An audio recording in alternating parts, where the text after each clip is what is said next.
فالنوعيه بتاعت دونجا والسيسي من النوعيه اللي بيحبوا يلعبوا الباص القريب واللي بالعرض انت جبتها انت قلت لو انت كسبان تحافظ على الاثنين دول ينفعوا. طبعا انت جبتها صح. طبعا انت طارق كنت بتلعب. انا عايز اكسب بقى كابتن. طارق نوعيه الفرقه بتاعت تيم نادي الزمالك اغلب الفترات كان طارق حامد وفرجاني ساسي، الاثنين اللي يقال عليهم ان هم بيكملوا بعض محاور.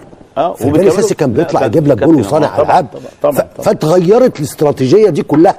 بقى فرجاني ساسي لما مشي جه امام عاشور كمل على فكره، وفضل طارق حامد لوحده. انت دلوقتي حكايه الاثنين الديفندر دول اللي بقوا موجودين في تيم بيقللوا فرص كتير جدا جدا جدا في الملعب. لعبك بيبقى بطيء، لعبك بيبقى بالعرض، واخد بالك؟ انت حتى وانت قاعد تتفرج يا جماعه العبوا لقدام، هم امكانياتهم كويسه وكل حاجه، بس ما عندهمش المينتاليتي بتاع انه يلعب الكوره اللي قدام اللي هو البوكس تو بوكس بالظبط. واخد بالك ازاي؟ فانت ما يمكن دي تعليماتك يا كابتن. لا هي يعني مش ما احنا شفنا السيسي جاب جون قبل كده ودخل ال 18 بتبقى بص وانا تفائلت خيرا ان هو هيكمل كده. لا رجع تاني، ما اعرفش بقى اذا كان تعليمات ولا مش تعليمات. انا بتكلم على الصوره اللي انا بشوفها. خد بالك انا بتكلم على الصوره اللي انا شايفها، ان احنا عندنا الاثنين الديفندرات اللي في نص الملعب سبب رئيسي من طبيعه اللعب بتاعتهم ان هم بيبطئوا اللعب. صح. بالاضافه طبعا عنصر مهم جدا، انا ما اعرفش العنصر البدني ده قليل جدا. صحيح. هل هو الطموح بتاع اللعيبه قل؟ ازاي؟ ابتدى ما انا عايز بس ايه عشان ما نخلطش بين الاثنين. اصل لما يكون انت سالت صبري سؤال، فعلا اللعيب لما بتبقى لياقته البدنيه عاليه بيبقى جريء. بيبقى عنده الجرأه انه يهاجم ويدافع. ما هو انت ما دام انت مش قادر صح مش هتهاجم. تمام. واخد بالك؟ فهنلعب اللعب البطيء ده. فبرضه الموضوع ده يعني احنا بنتكلم برضه يعني التيم في حاجات متغيره كتير جدا، بدليل ان فعلا في 3 ماتشات من 9 بونت انت خدت 2 وده كتير جدا لفرقه قوي كتير يعني جدا. اوفر يعني ازاي؟ اكيد طبعا كابتن جمال حميد ليك راي في اداء النهارده الغير مرضي بالنسبه لجماهير نادي الزمالك، واكيد دي مجلس الاداره وانت عضو في مجلس الاداره.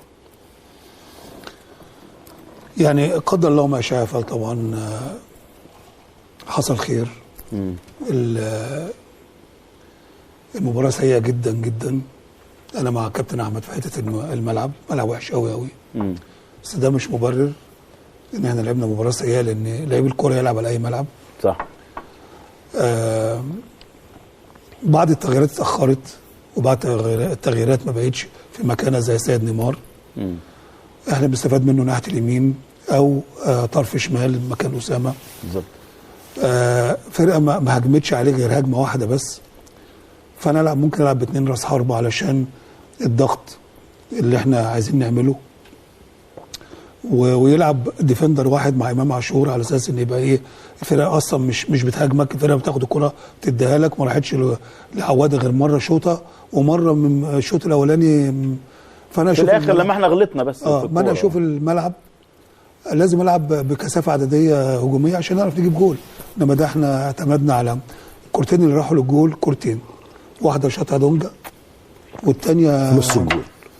مش مشكله، راحت على الجول وخلاص يا ابو حميد. والثانيه بتاعت سامع عبد الجيد، بتاعت المسلوسي اللي برجله الشمال كده الجول مسك. الباقي كله يعني مش موجودين. فماتش سيء جدا جدا.